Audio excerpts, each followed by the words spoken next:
Ya, kita akan masuk ke materi berikutnya. Jadi kan dari kinetic gas, kita akan masuk ke materi yang cukup rumit nih, distribusi laju gas. Jadi harap konsentrasi ya, karena di sini akan banyak istilah-istilah yang baru. Oke, jadi kita mulai dulu dari pemahaman bahwa dalam gas dalam suatu wadah, tiap partikel gas itu punya kecepatan, dan kecepatannya berbeda semua. Jadi kayak gini ya, dalam suatu wadah kita punya banyak partikel gas, dan tiap partikel gas punya kecepatan yang berbeda, arah besarnya beda. Dan kita nggak mungkin menggali satu persatu. Nah, tapi meskipun demikian, sebenarnya kita bisa secara teori mengetahui distribusinya. Jadi, persebaran dari nilai-nilai kecepatan si gas itu. Kita akan bahas lajunya aja. Berarti bukan faktor, besar kecepatan. Kita nggak peduli sama arahnya, yang penting cepat atau lambatnya saja. Makanya pakai laju yang adalah skalar. Nah, jadi fungsi distribusi itu sederhananya digambarkan sebagai berikut. Jadi kasarnya kita itu kayak ngelis bikin suatu fungsi yang menyatakan berapa banyak partikel yang kecepatannya sekian. Kira-kira kayak gitu. Sumbu vertikalnya itu n, sumbu horizontalnya itu kecepatan, laju gas. Misalnya kita punya gas yang fungsinya seperti ini.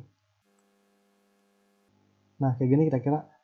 Ini menunjukkan seperti ini, bahwa ada sekian partikel gas yang punya kecepatan sekian.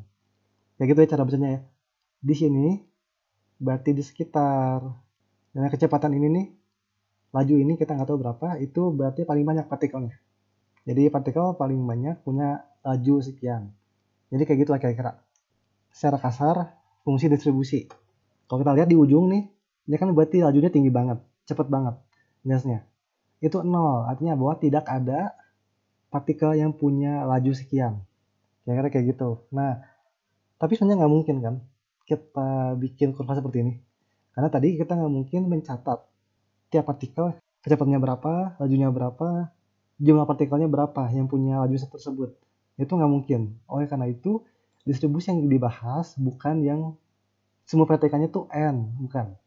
Semua horizontalnya tetap V, tetap laju, tapi sumbu vertikalnya bukan jumlah partikel. Nah, distribusinya kita bahas adalah fungsi densitas probabilitas namanya. Ini yang bahasa Inggrisnya adalah probability density function, atau biasa disingkat dengan PDF. Nah, kita akan bahas nih masing-masing apa maksudnya densitas, apa maksudnya probabilitas. Karena fungsi ini yang akan menjadi sumbu vertikalnya. Nanti biasa disimbolkan dengan ini. F sebagai fungsi dari V. Jadi kita akan lihat F itu apa? F itu adalah si PDF ini. Nah, sekarang apa yang dimaksud dengan probabilitas di sini? Kalau di tipe ya, probabilitas. Ya, ini maksudnya peluang. Peluang menemukan partikel gas yang punya laju sekian. Karena kita nggak bisa mencari tahu secara persis jumlah partikelnya berapa banyak, jadinya kita hanya bisa mencari peluangnya. Kemungkinannya jadi berapa persen gitu ya. Jadi untuk mencari partikel dengan laju 500 meter per second misalnya, itu berapa kemungkinannya, peluangnya berapa. Itu probabilitas. Lalu apa yang dimaksud dengan densitas? Densitas probabilitas. Nah, kita tahu densitas itu sesuatu per sesuatu. Densitas massa bisa massa per volume, bisa massa per panjang. Gitu kan ya. Nanti ada yang namanya densitas muatan listrik. Itu bisa muatan per volume, bisa muatan per luas, muatan per panjang. Jadi sesuatu dibagi sesuatu, itu namanya densitas. Dalam hal ini, densitas probabilitas itu artinya probabilitas per laju. Dibagi sama laju jadi. Ini perlu banget ya dicatat ya. Densitas di sini adalah probabilitas dibagi dengan laju. Lebih tepatnya densitas probabilitasnya berarti. Nah, itu jadi fungsi kita. Si F ini, PDF kita. Ini menunjukkan peluang menemukan partikel dengan laju tertentu dibagi dengan laju tersebut. Gitu. Dan PDF ini tidak hanya digunakan di fisika, tapi banyak digunakan di teknik dan yang lainnya. Khususnya di ilmu probabilitas. Ini hanya salah satu dari contoh saja. Dengan demikian ya, nanti satuan dari si F ini ya, Satuan dari F fungsi V itu adalah probabilitas per laju. Probabilitas nggak punya satuan, laju punya satuan meter per second. Jadi 1 dibagi meter per second, jadinya second per meter. Ya ini rada aneh ya satunya, tapi nggak apa-apa. Memang begitu. Nah sekarang kita udah tahu definisinya. Untuk gas ideal itu apa fungsinya? Untuk gas ideal itu kita nggak akan turunkan dapat dari mana ini, langsung aja ya.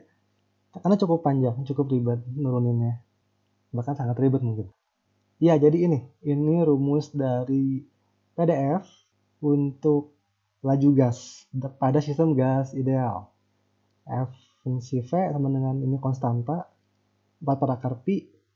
Ini M massa molar ya. Per 2 RT apakah 3 per 2. V kuadrat E pangkat bla bla bla. E pangkat ini eksponensial ya, eksponen. Fungsi eksponen. Nanti akan lebih banyak dibahas di kalkulus mungkin. Jadi ribet ya, cukup ribet ini fungsinya. Ini sebagai hanya pengetahuan umum saja. Oke, sekarang kita lihat bagaimana bentuk kurva dari si FV ini. Kira-kira seperti ini. Ditunjukkan seperti pada kurva warna biru. Oke, jadi kita akan lihat nih ya, fitur-fiturnya ada apa aja.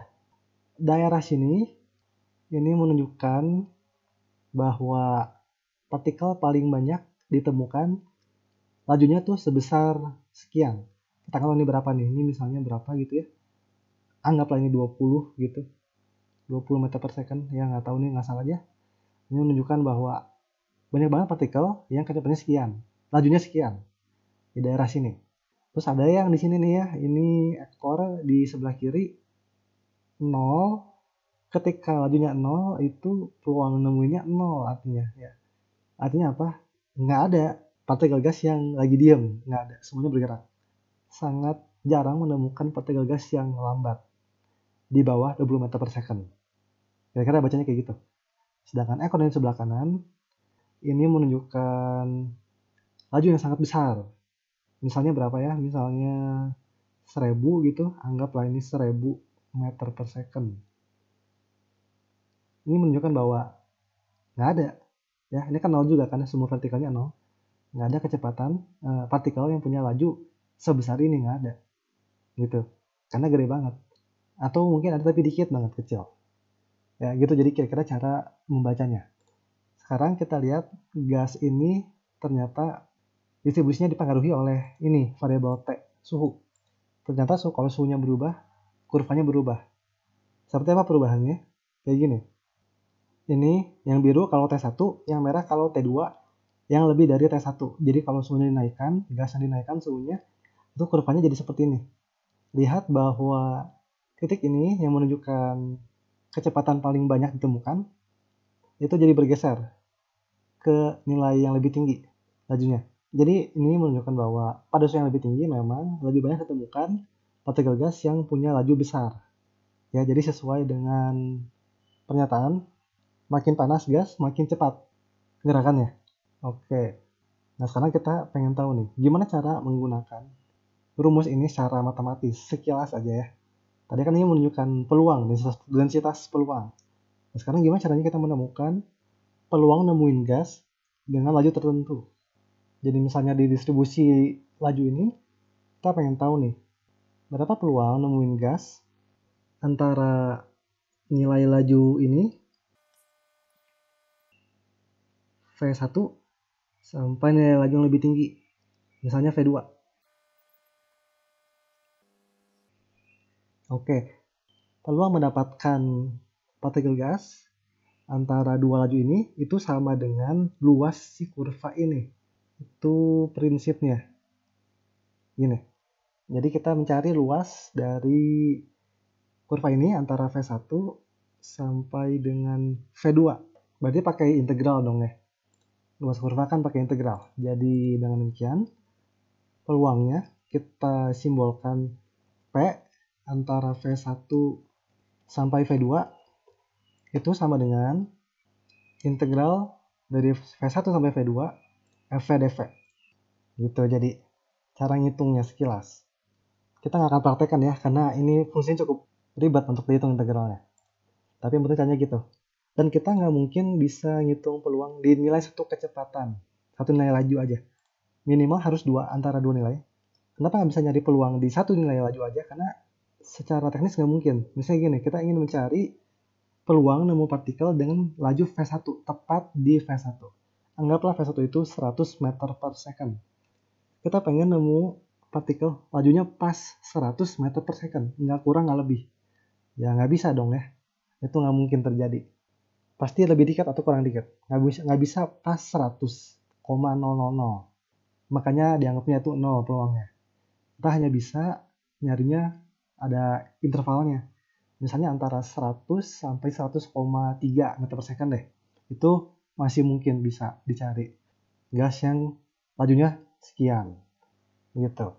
Nah oke, lanjut terakhir nih, berdasarkan fungsi distribusi ini nanti sebenarnya gagasan mengenai kecepatan itu nanti ada muncul lebih banyak. Nggak cuma VRMS. Kita kan udah tahu ya, VRMS itu 3 RT per M. Pakai rumus ini lah misalnya. Nah sebenarnya selain RMS nanti ada jenis kecepatan lagi. Yang pertama V-average. Ini rata-rata nih. Bukan rata-rata kuadrat ya, ini rata-rata. Sebenarnya itu bisa dicari dari sini. Nah itu rumusnya nanti akar 8 RT per PM. Wah lebih ribet ya ternyata bentuknya. Selain itu ada juga yang namanya VP. Yang adalah akar 2 RT per M. Nah ini tuh artinya kecepatan yang paling mungkin, laju yang paling mungkin ditemukan pada suatu gas.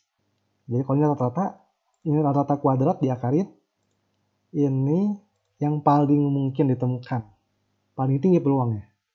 Kalau di gambar ini kira-kira seperti ini lokasinya.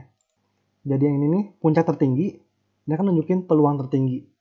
Laju yang punya peluang tertinggi ini namanya VP. Ini yang paling mungkin ditemukan, paling sering ditemukan.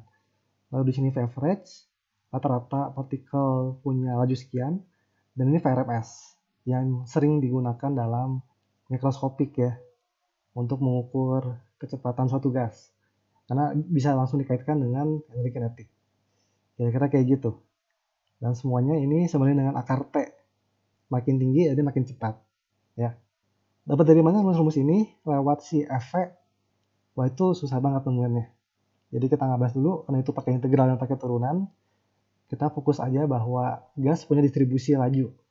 Dan maknanya adalah seperti ini. Jadi ini hanya sebagai informasi tambahan supaya lebih paham detail mengenai teori kinetik gas secara mikroskopik. Oke, kalau gitu sekian untuk pembahasan materi kali ini. Semoga ini banyak membantu. Sampai jumpa di video berikutnya. Terima kasih.